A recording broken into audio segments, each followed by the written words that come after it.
Hello everyone, I hope you had an awesome and great week on last week. All right, well, we're back at it again. We're about to get into this last chapter of the book of Ruth. We're going into Ruth chapter 4. So prayerfully, the Lord is going to allow me to go ahead and we're going to dive right on into chapter 4. And prayerfully, if the Lord said the same, we're going to go ahead and try to finish this up. But I'm not going to rush. I'm going to flow the Holy Spirit so he can go ahead and speak to all of us, those of us who really need this teaching for what the Lord, I really feel what he's saying to those of us who he's trying to do something new and different in your life. All right, so as we get ready to go on into this, there's about 4 points that I want to point out to you that we will be going over, Lord say the same, in our service on tomorrow. So as we get ready to go into this, I really need those of you, you know that's you, and you know that this series that we have been talking about with the book of Ruth, that it has been ministering to your spirit.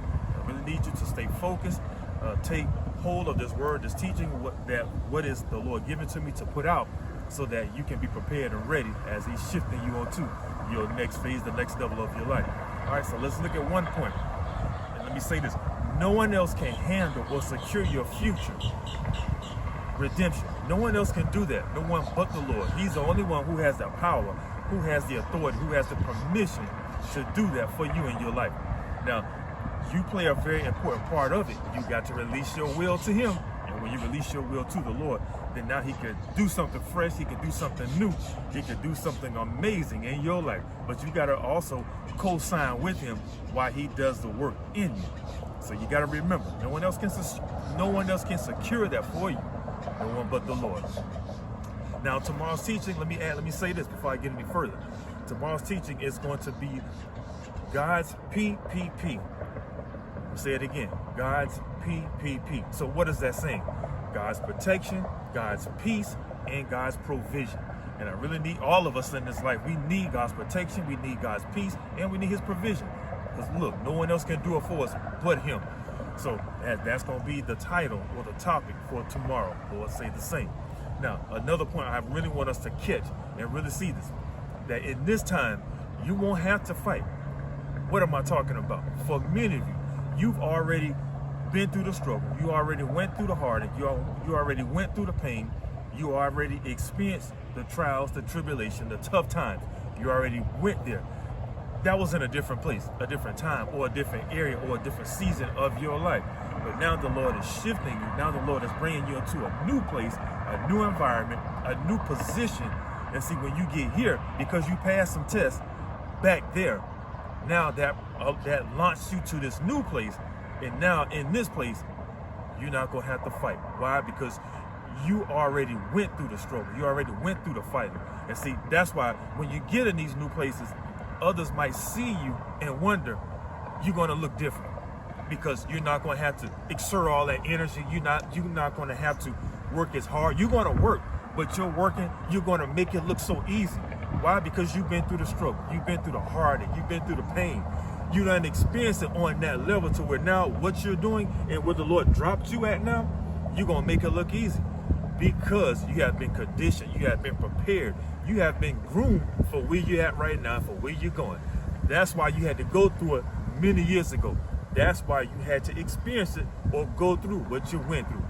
Whoever you are today, I really need you to stay focused. Continue to hold fast and know that the Lord is with you. Also, another point to that you won't have to fight. Look at Ruth in Ruth chapter 2, around that 10 through that 16th verse. Look at this. Ruth, she had favor. She didn't have to. She wasn't in competition with nobody. She was, as a matter of fact, people when she got there, other people were glad. Other people was excited to see her and Naomi. That's what I'm telling somebody right now. See, where you at right now, the Lord made a way for you to be here. And because he brought you here to this place in your life, look, you ain't going to be in competition with nobody. You'll have nothing to prove to no one else. See, the work was already done. The Lord did a work on you prior to you getting to this place. And now that you're in this place, now the Lord is about to shift you. He's giving you favor with himself and in man. So now look at this, another point. You showing up means that change is here. For somebody out there right now, because you showed up, because you didn't quit, because you didn't give up, because you didn't get sidetracked, because you didn't allow the diversions that you went through, everything that you may have experienced along the way, you didn't allow it to sidetrack you. You didn't allow it to get you off track. You continue to stay focused. So now watch this. Please hear me. In Ruth chapter 1, verses, I believe 19, it says that the people was excited once Ruth and Naomi got to Bethlehem, Judah. I don't know whoever you are, there's a particular place that the Lord needs you to get to. And when you get there, people are going to be excited. People are going to be glad to see you. People are going to be more happy and excited to see you than you going to it's going to even blow your mind. You're going to be just like Ruth, and you're going to be like, man, what did I do to receive all this favor? And see, that favor came because you passed tests years ago. And because now it's your time that the Lord is now opening doors for you because of the things that you was able to do prior. And see, now the seeds, your harvest, you're going to reap what you didn't sow. And you're in this place right now for whoever you are. So now my last point, I need you to see this. Look at this. This is a fixed fight. What do I mean this is a fixed fight? It was given to Ruth as a guarantee through Boaz that her situation was going to be resolved.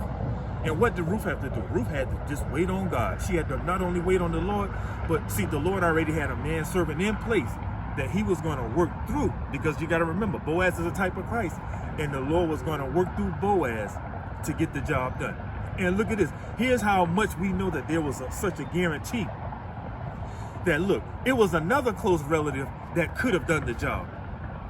If Boaz couldn't do it, somebody else was in place. But because the other close relative couldn't do it, Boaz was there to take the job, take the reins, and keep moving and run with it. So Ruth's situation, it was going to get handled. How is your situation going to get handled? Your situation will be handled because you keep your faith, you keep your trust in the Lord. Now, there's two more points I want to talk to you real quick. I need you to see this. What do you do when the Lord blind others and they don't see what God have in you? What do you do? Well, here's what I believe the Lord will have me to tell you.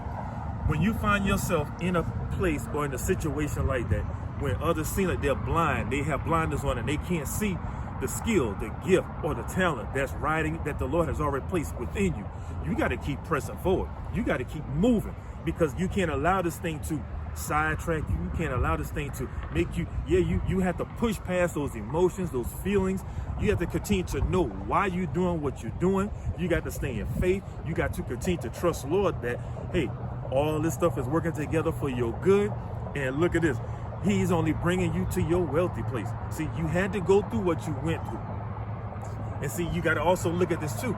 In Ruth chapter 1, around that 15th to the 18th verse, please hear this. Naomi was trying to push Ruth away, telling Ruth, stay here. Go back to your hometown. Go back to your family. She was trying to push Ruth away. But hear me. Naomi didn't know that Ruth was going to be better to her than 7 sons. Naomi couldn't see the 7 sons that Ruth was going to basically be operating in. That's the level of how Ruth was so good to Naomi, her mother-in-law. She didn't see the 7 sons that was within her and how she was going to take care and provide for her mother-in-law. All she could see was right there. She didn't see that what was going to come later. And see, for many of you right now, others, they don't see it all. That's what's in you. It's coming. The Lord, and matter of fact, why do sometimes people don't see you or see really what's in you? That very well is your protection. Because the wrong people might see you and can take advantage of what the Lord placed in you. So what the Lord do? He put blinders on them so they don't see you, so they don't notice you and take advantage of it. So be glad with it. All you gotta do is stay faithful. Continue to trust and believe the Lord, and He's going to open up the eyes to the right ones who need to see what's in you. Because there's a season, there's a time when the Lord wants to allow you to come out so that it will be for His glory. Okay, y'all, my time is about up, but my last point, I need you to see this. Please hear me. No blow-ups in this season. You got to stay focused. You got to guard your tongue, guard your mouth. Many of you right now, as you're going through, I know right now it's only a test. And you have to continue to stay faithful, stay focused. Keep your mouth closed. And as I like to say, bite your tongue. You got to hold it. Don't allow unfruitful speech or talk or words come out of your mouth, especially not in this season, because you're in a delicate place. And in this place right now, you are being viewed and the Lord is seeing. Are you ready for what I got in store for you? And a sign that you're ready is when you can hold your mouth, when you can guard your mouth, Keep your tongue and don't let what you might think come out of your mouth. You got to hold it in this season. God got you. I love you till we do this again. For whoever you are, continue to wait on the Lord. He got a perfect plan. He's going to see you through it till we do this again. God bless you. Y'all stay blessed.